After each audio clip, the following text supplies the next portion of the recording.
안녕하세요. 오늘 다룰 내용은 인간이라는 존재의 의미를 두고 정말 거대하게 충돌하는 두 세계관, 바로 장폴 사르트르의 실존주의와 전통 기독교 사상입니다.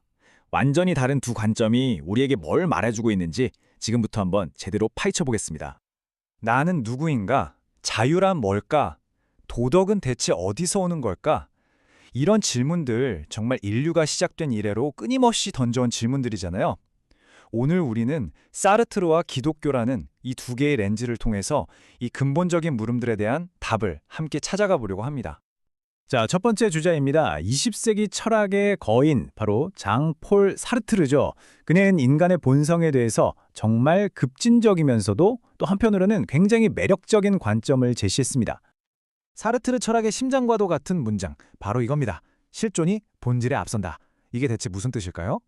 아주 간단히 말해서요. 우리는 어떤 정해진 설계도 없이 이 세상에 그냥 툭 던져진 존재라는 겁니다. 먼저 우리는 그냥 존재해요. 그리고 그 다음에 우리가 하는 모든 선택과 행동을 통해서 우리 자신의 본질, 그러니까 내가 어떤 사람인지를 스스로 만들어간다는 거죠. 자, 이 말에서 따라오는 결론은 정말 파격적입니다. 우리에겐 미리 정해진 목적 같은 건 없다는 거예요. 신이 부여한 본성, 그런 것도 없고요. 결국 내 삶의 의미를 만드는 책임은 전적으로 오롯이 나 자신에게 있다는 선언이나 마찬가지입니다. 이 문장 정말 강렬하지 않나요? 우리는 자유롭도록 선고받았다.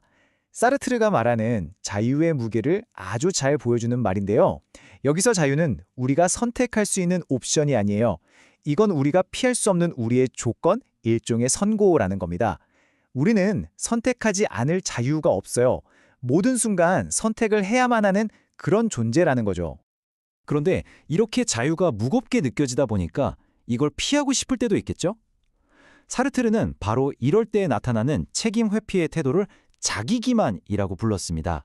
말 그대로 스스로를 속여서 그 책임을 피하려는 태도를 말하는 겁니다. 어쩔 수 없었어 라던가 남들도 다 그렇게 살아 같은 말들이요. 이게 바로 대표적인 자기기만입니다. 사르트르에 따르면 사회적 관습이나 신의 뜻 같은 어떤 외부 요인 뒤에 숨는 건 결국 자신의 선택에 대한 책임을 회피하려는 비겁한 시도일 뿐이라는 거죠. 자, 그럼 이제 완전히 다른 관점으로 한번 넘어가 볼까요? 수천 년 동안 서구 문명의 근간을 이루어온 전통적인 기독교의 인간관은 과연 우리의 이 근본적인 질문에 어떻게 답할까요? 기독교 인간관의 출발점은 바로 이 이마고 데이라는 개념입니다. 라틴어인데 신의 형상이라는 뜻이에요.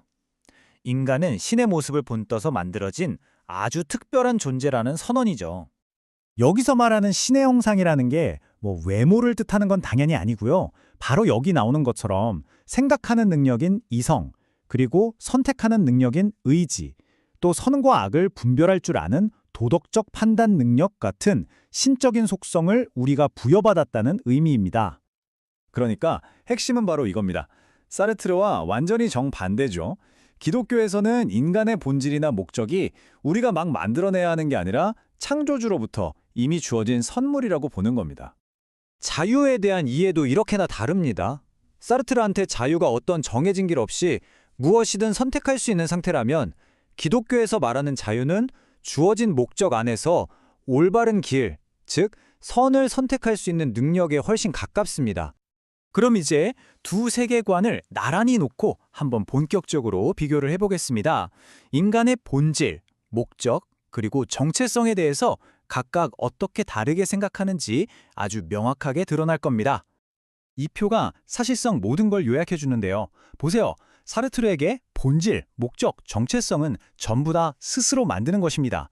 반면에 기독교에서는 이 모든 것이 신이 설계한 질서 안에서 발견하는 것이죠. 창조냐, 발견이냐, 이게 바로 가장 큰 차이점이라고 할 수 있겠네요. 도덕의 근원도 이렇게 극명하게 갈립니다. 사르트르에겐 도덕이라는 게 개인이 만드는 주관적인 것이지만 기독교에서는 신으로부터 오는 객관적이고 보편적인 기준이 분명히 존재한다고 봅니다. 이 차이가 우리 사회에 미치는 영향은 정말 어마어마하겠죠. 자, 이제 마지막으로 이 두 세계관이 서로를 어떻게 바라보는지, 특히 기독교적인 관점에서 사르트르의 철학에 제기될 수 있는 핵심적인 쟁점들은 무엇인지 한번 살펴보도록 하겠습니다. 첫 번째 쟁점은 사르트르의 철학의 바로 그 출발점 자체에 대한 겁니다. 그의 철학은 신은 없다는 전제에서 시작하거든요. 그런데 왜 신이 없는지에 대해서 철학적으로 증명하기보다는 그냥 그렇다고 가정하고 시작한다는 비판을 받습니다. 두 번째 쟁점은 과연 인간이 사르트르가 말하는 것처럼 그렇게 절대적으로 자유로운 존재일까 하는 질문입니다. 우리의 선택이 정말 아무런 제약도 없이 이루어지는 걸까요? 기독교적 관점에서는 현실을 좀 보라고 이야기합니다. 우리는 유전자 같은 생물학적인 조건, 또 우리가 속한 사회와 문화, 그리고 오랫동안 이어져 온 도덕적인 전통의 영향을 받으며 살아가잖아요. 절대적인 자유라는 건 현실과는 좀 동떨어진 이상에 불과하다는 비판이죠. 세 번째 쟁점은 도덕의 문제로 이어집니다. 만약 모든 가치는 개인이 만든다는 사르트르의 주장을 그대로 받아들인다면 우리는 대체 무슨 근거로 다른 사람에게 그건 악하다라고 말할 수 있을까요? 우리 공동체의 윤리는 어떻게 가능한 걸까요? 바로 이 문제 때문에 기독교는 사르트르의 모델이 심각한 도덕적 불안정성을 낳는다고 비판합니다. 악을 단죄하거나 공동의 선을 추구할 객관적인 기준 자체가 사라지기 때문이죠. 각자의 도덕이 전부 다 동등하다면 결국엔 힘의 논리만 남게 될 수도 있지 않을까요? 자, 마지막으로 가장 날카로운 철학적 쟁점입니다. 사르트르의 주장 안에 내재된 자기 모순의 문제인데요. 한번 이 논리의 단계를 차근차근 따라가 보시죠. 바로 여기에 역설이 있다는 겁니다. 사르트르는 먼저 인간에게 정해진 본질은 없다고 딱 못을 박았죠.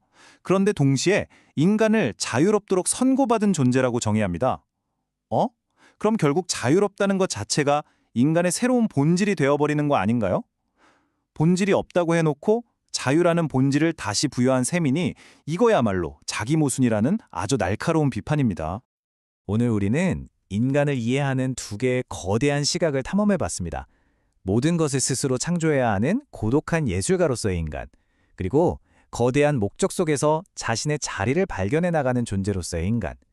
여러분은 어느 쪽에 더 마음이 끌리시나요?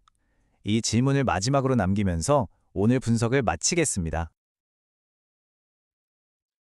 예. 마지막 기독교와 사르트르의 인간관을 비교해보는 그런 부분까지, 그런 영상까지, 프레젠테이션까지 들어봤네요. 기독교의 세계관 자체는 아리스토텔레스적인 요소를 아주 잘 받아들였죠. 인간에게는 객관적인 외부로부터 주어지는 존재의 목적, 존재의 본질이라는 것이 있다. 왜냐하면 인간은 신으로부터 창조된 신의 형상으로 지음받은 그런 존재이기 때문이다. 즉, 신이 인간을 지을 때 목적을 갖고 또 인간에게 신의 형상, 즉 신과 비슷한 신의 그림자적인 요소를 가진 그런 본질을 부여한 그런 존재로 지었기 때문이다. 이런 뜻인 거죠. 전혀 어렵지 않은 그런 관점인데요. 물론 그 본질이 무엇냐에 대해서는 이제 기독교인들 사이에 조금씩 차이가 있기는 하죠. 하지만 일반적으로 전통적으로 이성적인 면, 또 하나님을 선택할지 그렇지 않을지 하는 선택의 능력, 또 그 둘이 잘 도덕성에서 잘 보여주죠. 선과 악을 판단해내는 이성과 거기서 선택해내는 그런 의지, 즉 자유의지와 이성적 능력이 이제 본질적으로 인간이 이 하나님을 닮은 하나님의 형상으로서의 아주 핵심적인 요소다라는 생각들을 보통 하게 되고요. 어쨌든 인간의 본질은 외부로부터 창조주로부터 주어진 것이다라는 생각을 하기에 이제 전혀 무리가 없는 아주 자연스러운 부분이라면 과학혁명들이 일어나고 계몽주의가 지나가고 하면서 사람들이 똑똑한 사람이다라고 한 사람들일수록 신이 없다라는 무신론적인 그런 생각에서부터 시작을 하게 되는 그런 경우가 많고, 또 사르트르 역시 무신론자였죠. 그러고 나니까 무신론의 자연스러운 말하자면 결론, 즉 신이 없으면 존재하는 모든 것들은 우연히 존재하게 된 거고, 그 우연성 안에는 어떤 본질이라는 것이 있을 수 없는 거죠. 즉 본질보다 앞서는, 그렇지만 인간에게는 의미를 부여할 수 있는 그런 능력, 즉 의식이 있기 때문에 인간은 스스로 자기의 존재의 의미를 부여하는, 본질을 부여하는 그런 대자 존재다, 이렇게 이야기를 했죠. 그래서 인간은 스스로가 자신의 삶의 의미를 만들고 정하고 목적을 정하고 창조해내는 그런 존재다. 근데 그 자유가, 그래서 굉장히 자유로운 존재이지만 그 자유가 좋은 것이냐? 그렇지 못하다. 왜냐하면 그 자유에서 벗어날 수 없는, 자유에 묶여 있는 그 자유의 노예가 된, 그래서 자유를 선고받았다라고 표현을 했죠. 굉장히 자유를 중요시하게, 자유에 대한 중요성을 강조하지만 자유의 의미를 완전히 180도 다 바꿔버려서 자유의 노예가 된 것 같은 그런 느낌이 들게 하는 그런 결론인데요. 이런 사르트르에 대한 생각을 기독교적인 관점에서 좀 생각을 해본다면, 첫째로는 그런 생각의 가장 첫 번째 기반이었던 무신론의 근거, 왜 신이 없다고 생각하는지 근거가 좀 명확하지 않은 면이 있지 않나라고 좀 보여지고요. 그 부분을 이제 깊이 토론해 볼 수 있겠죠. 또 하나는 그런 선고받은 자유, 마치 이 자유의 노예가 될 수 있는 자유, 그게 진정한 자유라고 할 수 있을까?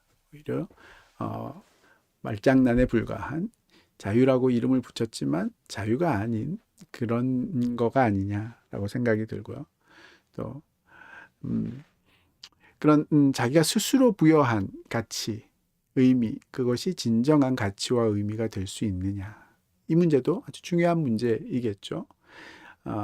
모든 사람들이 다 내 맘대로 하고 싶다라는 그런 갈증, 갈망들이 커서 굉장히 그것이 의미 있는 또는 가치 있는 요소라고 생각할 수 있을지도 모르겠지만, 한 번만 떨어져 생각을 해볼 때 내가 스스로 부여한 가치만큼 의미 없는 그런 요소가 그런 요소가 없지 않나. 그러니까 아무리 자기가 스스로 이건 좋은 거야, 이건 좋은 거야 할지라도, 이건 가치 있는 거야, 의미 있는 거야 할지라도, 자기가 부여하는 가치가 정말 그 의미와 가치를 만들어내는지 한번 생각해 볼 필요가 있지 않나라고 보여지네요. 마지막으로는 그 인간의 본질이 없다. 인간은 우연히 존재하는 존재여서 본질을 가질 수 없다라고 해놓고서 결론적으로 인간이 자기에게 의미를 부여하는 그런 존재, 그것이 인간의 본질이다라고 말하는 것이 논리적으로도 말이 되지 않지 않는가. 그러니까 개념의 흐름이 의미 있는 흐름이 아니라 그냥 저희가 생각하고 싶은 대로 생각하는 그런 모습이라고도 볼 수 있지 않나. 이렇게 한번 되돌아보게 되네요. 물론 기독교적인 관점에서 비판을 해볼 때인 거죠.